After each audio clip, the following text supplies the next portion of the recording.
standard climate model, if you like, doesn't simulate geostrophic turbulence. It's eddies and vortices in the ocean. What we specialise in here is trying to resolve those particular features and understanding how they affect ocean processes.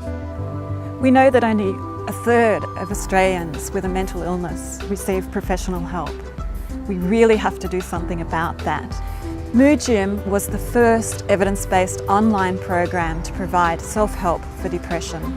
What I've invented was a simple process to make high-powered lenses. Having this microscopy tool allows health workers to be able to take images at remote sites and transfer it through the internet to doctors elsewhere.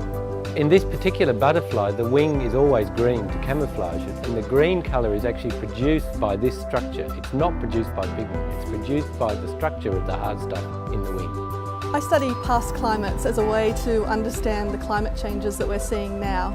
I've been working particularly looking at the winds going around the Southern Ocean and how they're changing with rising greenhouse gas levels. We work with biomaterials and they have applications in radiotherapy of cancer patients. It's a type of internal radiotherapy, and so we work with medical devices like microspheres that we attach radioisotopes to, and those isotopes can be for imaging as well as for therapy.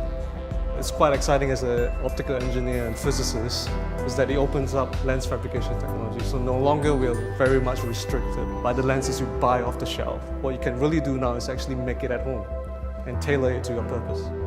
Our interest in these things arose from the deep questions that arise in pure geometry and in the physics of these sorts of materials. But it turns out that, like any deep scientific question, it leads to many interesting applications.